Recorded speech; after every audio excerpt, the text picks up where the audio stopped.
रानो ने मेरी अनारकली फ्रॉक खराब कर दी। कैसी उल्टी सीधी सिलाइयाँ लगाई हैं। तो जाओ उसके मुंह पर मार के आओ। लगता है गरीब होने के साथ साथ अब अंधी भी हो गई है वो चिड़िया। फिर गोरी कौवी गुस्से में रानो चिड़िया के घर जाती है और कपड़े उसके आगे फेंक देती है। क्या हुआ गोरी बहन, आपने कपड़े ऐसे क्यों फेंक दिए? जरा आंखें खोल कर देखो, मेरा इतना कीमती कपड़ा सारा ही खराब कर दिया तुमने। सारी ही सिलाइयाँ उल्टी सीधी लगा दी है तुमने। मेरी फ्रॉक ठीक कर दो, वरना मैं इस कपड़े के पैसे ले लूंगी तुमसे और फ्रॉक तुम पहन लेना। गोरी रानो चिड़िया को बातें सुनाकर चली जाती है। रानो चिड़िया जंगल में कपड़े सिलाई का काम करती थी और अपने बच्चों का पेट पालती थी। अब कुछ अरसा से उसकी आंखों की नजर कुछ ठीक नहीं थी, लेकिन उसके पास अपनी आंखों का इलाज और चश्मा लगाने के पैसे नहीं थे। जितना वो कमाती थी उससे सिर्फ वो अपने बच्चों का 2 समय पेट ही भर सकती थी। फिर एक दिन वो कपड़े सिलाई कर रही थी तो उसे सुई में धागा नहीं डाल हो रहा था। वो बहुत कोशिश करती है लेकिन नहीं कर पाती। कुकू और गुड़िया अपनी मम्मा के पास बैठे अपना होमवर्क कर रहे थे। गुड़िया अपनी मम्मा को सुई में धागा डालने की कोशिश करते देख रही थी। मम्मा क्या हुआ, आपसे सुई में धागा क्यों नहीं डल रहा?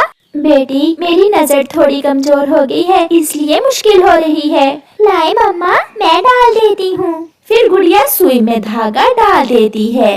मम्मा आप बुलबुल डॉक्टर को नजर चेक करवा कर चश्मा क्यों नहीं लगवा लेती? बेटी तुम दोनों की पढ़ाई मुकम्मल हो जाए फिर मैं चश्मा भी लगवा लूंगी। फिर गुड़िया किसी सोच में पड़ जाती है और रात को वो सारा परिवार सो जाता है।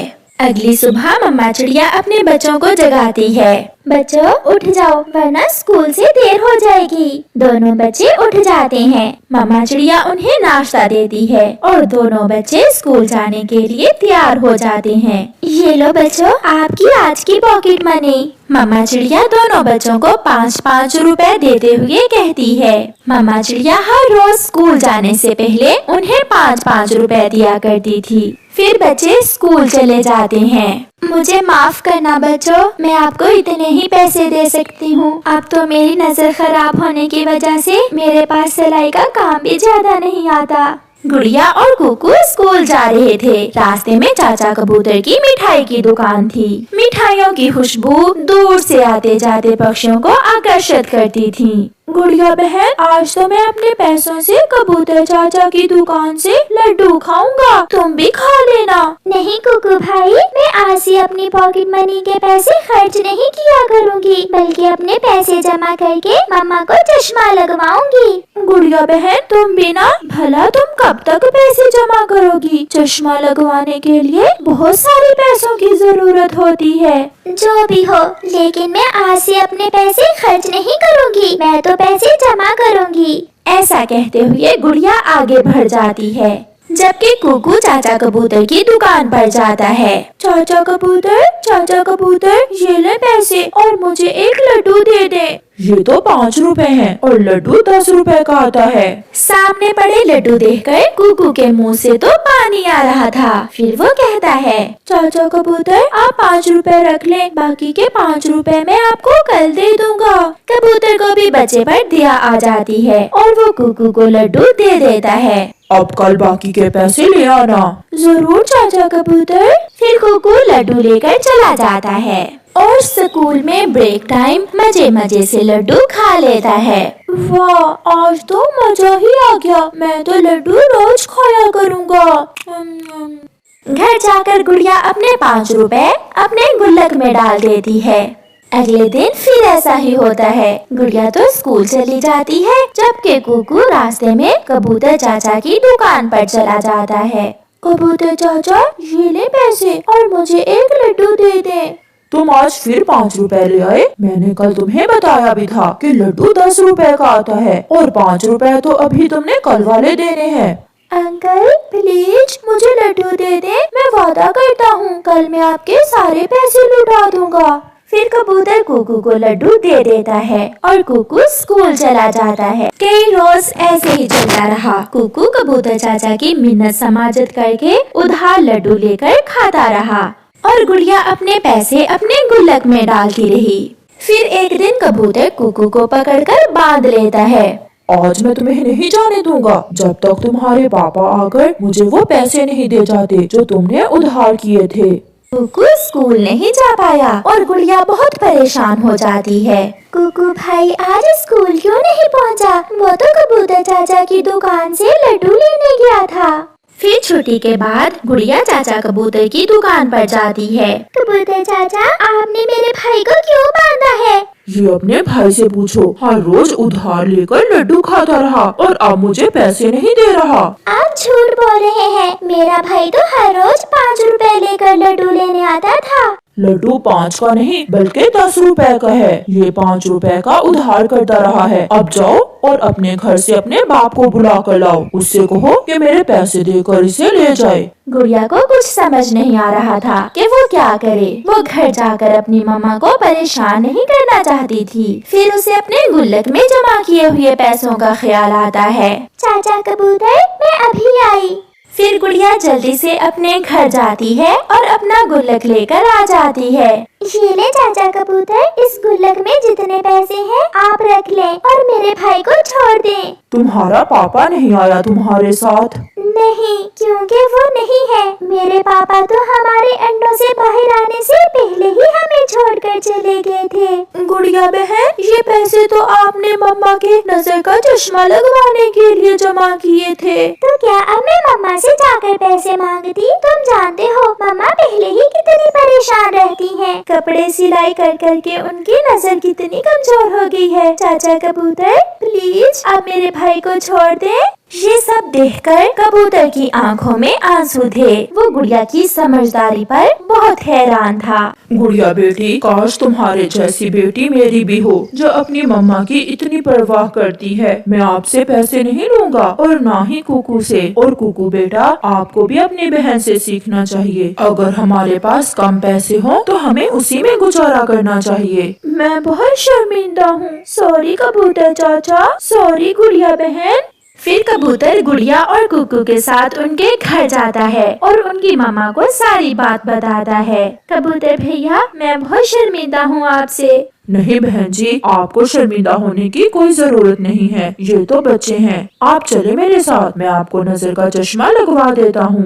नहीं कबूतर भैया, आपने पहले ही बहुत बड़ी नेकी की है कुकू के पैसे माफ करके। अब मैं आपको मजीद परेशान नहीं करना चाहती। ये चश्मा मैं आपके लिए नहीं बल्कि गुड़िया बेटी के लिए लगवा कर देना चाहता हूँ। आज से गुड़िया और कुकू मेरे बच्चे हैं, मेरे खुद के बच्चे नहीं हैं। ऊपर वाले ने मुझे इन दोनों की शक्ल में बच्चे दे दिए। फिर कबूतर चिड़िया को बुलबुल के क्लिनिक लेकर जाता है और उसे नजर का चश्मा लगवा देता है। अब मम्मा चिड़िया को अच्छे से नजर आता था। वो रात के समय भी सुई में धागा डाल लेती और पहले से ज्यादा कपड़े सिलाई करती। अब वो परिवार पहले से ज्यादा अच्छा जीवन गुजारने लगता है। प्यारे दोस्तों, इस कहानी से हमें सीख मिलती है कि हमेशा जो आपके पास हो उसी में गुजारा करना सीखें, वरना हर कोई चाचा कबूतर की तरह अच्छा नहीं होता। आपका धन्यवाद। किसी जंगल में एक कवि रहती थी। उसका नाम गोरी कवि था। गोरी कवि हमेशा अपनी झूठी तारीफें सुनकर बहुत खुश होती। वो हमेशा दूसरे पक्षियों के सामने अपनी झूठी बढ़ाइयाँ करती रहती। लूसी, मैं आज अपने पति के साथ शहर जा रही हूँ। मेरा कालू आज मुझे सोने के गहने लेकर देगा। सोने के गहने? फिर तो बहुत ख्याल रखता है तुम्हारा पति तुम्हारा। तुम्हारे पति ने क्या लेकर दिया है तुम्हें? उसने मुझे क्या लेकर देना है? 2 दाने शाम को और 2 सुबह। इससे बढ़कर वो मुझे क्या दे सकता है? मैं तो बहुत भाग्यशाली हूँ जो कालू कवि से मेरी शादी हुई। ऐसा कहते हुए गोरी कवि वहाँ से चली जाती है।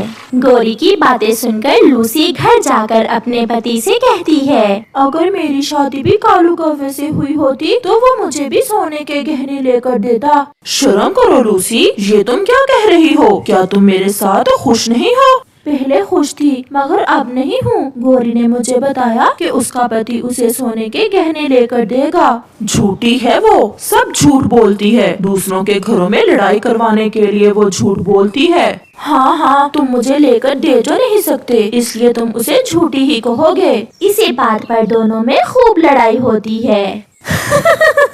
कालू, आज मैंने लूसी से बहुत झूठ बोले। आज तो वो अपने पति से जरूर लड़ाई करेगी। आखिर तुम्हें मिलता क्या है पक्षियों से ऐसे झूठ बोलने से?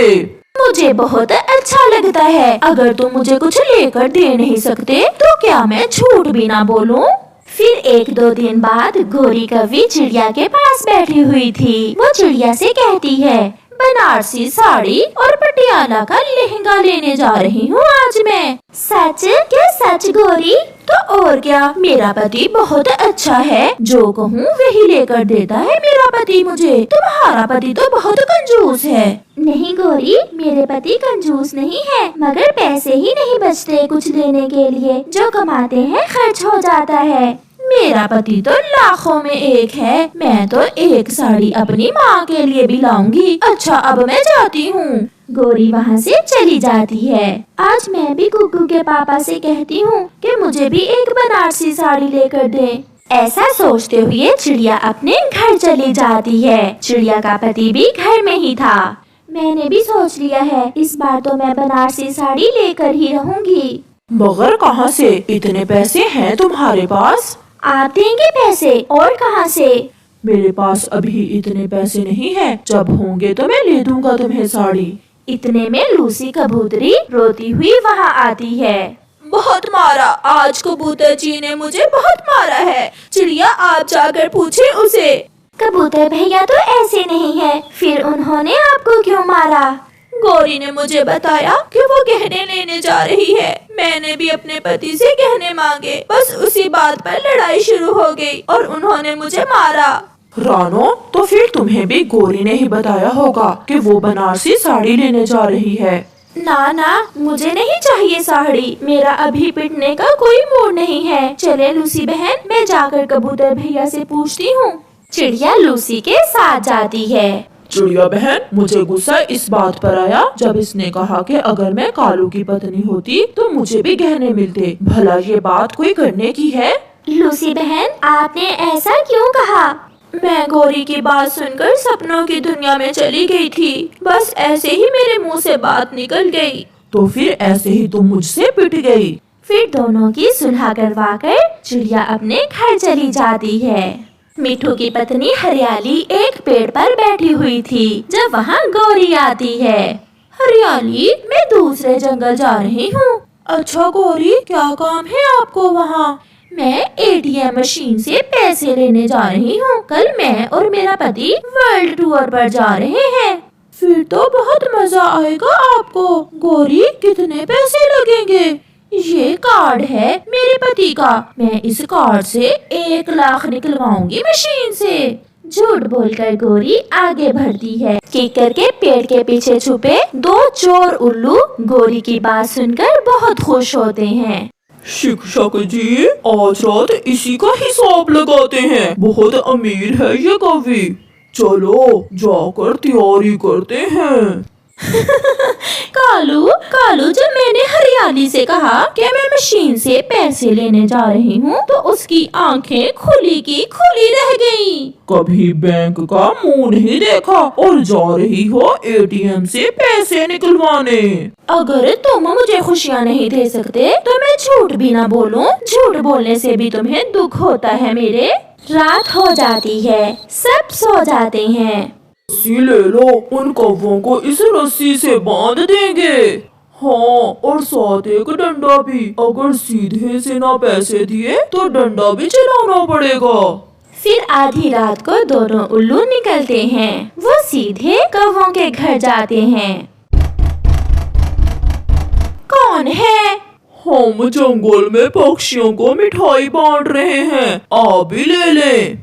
कुछ सोचे बिना गौरी जल्दी से दरवाजा खोल देती है। उल्लू गौरी को धक्का देकर घर में चले जाते हैं। कौन हो तुम और यहाँ क्यों आए हो? हमारे पास कुछ नहीं है, हमें कुछ ना कहना। एटीएम मशीन से जो पैसे आज तुम लाई थी वो कहाँ है? 1 लाख, पूरा 1 लाख। क्या? वो तो मैं झूठ बोल रही थी हरियाली तोती से। सच सच में मैं झूठ बोल रही थी। ये ऐसे नहीं मानेंगे। फिर उल्लू डंडे से उनकी खूब पिटाई करते हैं। गोरी शोर मचाती है। चुप चुप कर जाओ वरना टांग तोड़ दूंगा। पैसे दो पैसे। बचाओ बचाओ। शोर सुनकर कबूतर और चिड़िया वहाँ आते हैं। उल्लू भाग जाते हैं। गौरी, ये कौन थे? हाय हाय मर गई। वो चोर थे, बहुत मारा मुझे उन्होंने, बहुत मारा। तुम्हारे पास क्या है जो वो लूटने आए थे? ये मनहूस जो सारा दिन दूसरे पक्षियों से झूठ बोलती है, वो समझे हम सच में अमीर पक्षी हैं। ये सुनकर चिड़िया और कबूतर हंसने लग जाते हैं। अगर झूठ बोलोगे तो सजा तो मिलेगी ही।